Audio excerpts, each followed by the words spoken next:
Today we're talking about collard greens. My name's Thaddeus. I'm here with Shane Burger's Garden.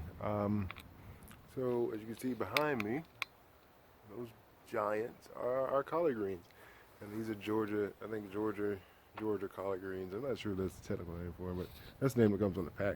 But so the scientific name, I'm not quite. I don't know it off the top of the head. But collard greens are pretty simple to grow, man. Of course, they are a cooler loving climate plant. Um, Giant brassica, man. Takes somewhere between 45 to 50 days for maturity for harvest. It takes a little bit longer to get them to these big hand-sized leaves. The soil that they love is they're not very picky. The great thing about collards, man, I guess a lot of people don't know it, and they're super easy to grow. Like all you gotta do is put them in dirt, and then they'll just sort of grow. A lot of brassicas are like that. I think we can sometimes um, give some of them a harder rep than they need to, but really all they really care about is climate and if their soil is gonna not keep their feet too wet. But other than that, they're really easy to grow. Only thing you have to worry about is pests, right? So pests are the main culprits in the rain, main things that set back any of the big leafy greens. But these are fantastic, man. I planted them probably about a half inch deep. Um, you could go probably a little deeper than that, just because over here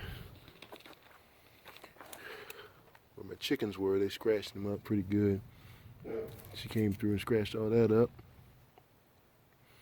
and that left these exposed. The other day, a good storm came through here. We had some turbulent weather. Luckily, we dodged a bullet in this area and went through some other parts, like in the upstate, in Clemson, not Clemson, but in Clinton, South Carolina, and other places like that. Look, they got kind of hit kind of hard, so my prayers and thoughts go out to them. But hopefully I'll split in the photo of what the garden looked like the other day when all that rain came through here. This garden was submerged. The benefits, though, these were mounded. These were put on a mound. The bed sits up a little bit. It did sit up a little bit more, and therefore pretty much all these were spared. Everything else kind of went underwater. Um, Remember, our soil here is still really a clay-heavy soil. Now we've amended the soil tremendously with a ton of stuff like is in our soil now. But it didn't always used to be that way. As you can tell, we still have a lot of peas running amok back here, which is fantastic. So if you plant peas and okra together, you can tell they do really well side by side. Of course, peas, of course, are nitrogen fixers. Of course, that's taking nitrogen from the air, putting it in the soil, all that good jazz. And so anything that pretty much buy benefits greatly from them. But these are Austrian peas, though, so I don't want anybody to get confused what kind of pea they are. They're Austrian peas. They're scattered throughout the whole garden. They used to be well more established than that, but like I said, as you guys know, we got a chicken that gets out every now and again, and so she pretty much um, did away with that. Oh, but I found a solution though for her though. He's not here right now, but he was here a few minutes ago. Now they're out now, but a few minutes ago, a cardinal came in here and sat down in their chicken run and just started eating the seed that they had ate, and for whatever reason, they were petrified of that cardinal. So I'll leave some seeds laying around here. Once I get the berries covered, I'm gonna leave some seeds around here, and that'll show her. I got a solution for it now. Figured it out, but for whatever reason, they're petrified of cardinals. There's a female one up there, um, and so they ran completely back underneath and went completely back into their shed. Nevertheless, I'm off track, but I do have a partial solution to that chicken problem. Um, but yeah, so we got them mounded up. They mounted up pretty good. The bed could be a lot wider. You probably want to make your bed anywhere between, I don't know, a foot plus wide. That's the bed itself, right? So it's going this way. And your row is going that way, right? So your bed's coming across here, foot plus. And then the length of your bed, that's to be determined by you. Um, Spacing wise, ours are jam packed. I only do this because this was just an experiment, just to see how they would do this year. Um, because I never planted collards on this side of the garden. I've only planted them over there. And so this side over here, I've never planted anything as far as collards and anything like that goes. So I was kind of iffy whether or not they would grow. So you want your spacing to probably be anywhere between a foot and some change. I say a foot, but a lot of people grow theirs a lot closer than that. But at least a handful at most, because look at these giant leaves, right? So the leaves are taking up half of, the leaves are coming all the way out to here and here. Now you can get away with this in the wintertime because it's cold and they don't really need a lot of air circulation, to be quite honest with you. But in the summer, if you're gonna grow them in the summer and it gets pretty hot, you probably want to give them a lot more spacing than this. I've always had great luck growing them really tight like that. I don't know if that's just luck of the draw or just the soil, but that's just, I don't know. I'm just really lucky. And plus, like I said, they're really easy plants to grow. They're not very picky at all. Soil-wise goes, our soil is not loamy. We have not reached that state of perfection. Our soil is still a nice clay base, but we've now got a lot more organic matter in it now than we used to. So they do like that. They do like to stay dry.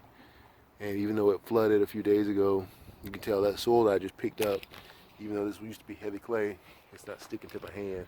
So that means we're getting really good. Our water is really going on through there, man. I'm really proud about that. It took a lot of work to get that just like that, you know what I'm saying? So it took a lot of throwing stuff at it. And thank God we kind of figured that out in this section. Debating whether or not we take all this stuff down, till them all back.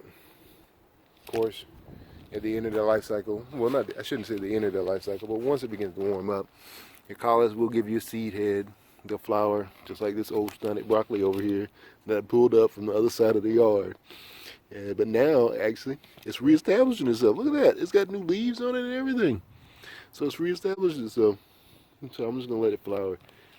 But right now, this is the time of the year that your collards will begin to bear their seed heads if you planted them last fall or last winter. We planted these in the dead of winter, and somehow or another they made it back up. So but that's not the end of their life cycle, though. You can let them seed, take the seed heads, and they'll continue to grow. You can cut the stalk and just continue to let them grow. Just take your leaves, and the more leaves you take, the taller they'll get. They're no different than those big kales over there, these Dawsonados over here. I still haven't eaten these yet. I had a nice kale salad the other night. It was really good. They're kind of strong. Kale's a strong plant, so I hit it with some olive oil, some lemon peel, olive oil, a little bit of pepper, a little bit of salt, a little bit, said olive oil, a little bit of vinegar, and it was fantastic. It tasted really good. But that's collards, man. They're really simple to grow. Don't be intimidated by them. If you're gonna grow plants, if you're gonna start growing, this is one of the plants to start off with. You don't need a special kind of seed to get them growing either, man. You don't need a kind of special brand. Last year's seeds that we grew, they were massive. They got really big. I got them, I think, from Dollar General. These came from Rare Seeds, but you don't have to be really particular about them. It's not so much as the brand; it's about what you plant them in, how much time you attend to them. That equates to their growth, right? So you don't have to go out and spend a ton of money, and you shouldn't have to really. It's food. Little known fact: if you have, I'll leave that alone. But yeah. So it doesn't take a lot of time. It doesn't take a lot of money and all that to make a really nice garden. We're just spending a little bit more on it this year. That's just for us to be established in the future. But that's pretty much it for today, guys. I hope you guys learned something about collards. I hope I educated enough on them. Like, just remember, spacing, cover, protection due to pests. Oh, well, remember, pests are going to be a big issue for it. These don't really have anything on them right now. Well, there's a pest. That's the work of a pest right there. Other than that, there's not a lot of. I ain't trying to show off, man. But I'm just saying, I went through these collards in a previous episode, in a previous video I was trying to do for you all, looking for like some pest and stuff. I ain't really seen that. So I ain't trying to say nothing, but I'm just saying what we. See, now God don't like that. I ain't gonna try. I ain't stunting. I'm just saying, ain't no real pest over here. You know what I'm saying? But come summertime, there will be pests. So that's the only thing you really gotta do. You gotta keep them protected. Right now, you're in the clear. You're in good. Right? As soon as it gets warm, pests will come. They will test you. And it's all about the protection of what you do for them. Some people use, like I said, we don't use any pesticides over here. So we live with what we got. We got Agribon netting to keep these bad boys covered when we grow them later on in the spring. But a lot of old timers will hit them with 7 dust. Ain't nothing wrong with that. I mean, I'm not gonna knock you if that's the way. If that's what you're doing, if that's what's working for you, keep doing it. That's just something that we just don't use over here. We just live and die with it. What we got, I think another great solution is probably a little bit of Dawn dish detergent water. Works really well. Keeps the pest away for a little while, but you got to hit them like every other day, so it's a kind of a testing thing. But for right now, it's kind of we're in between spring. Well, we're first day of spring, but we're in between spring and the heat of summer. So your pest issues are gonna be probably very minimal, especially if you live here in the south. But as the temperature rise, so will the pests. But right now, you can enjoy these big, juicy leaves. See, I ain't trying to say nothing. I'm just saying we got no pest over here. But I thank you so much for watching, guys. Like, share, subscribe, and all that good stuff. Hope we gave a good update on what collards are. I pray the atmosphere that you're building in, that you're growing in, is of nothing but God. I pray the atmosphere that you move in will keep you covered.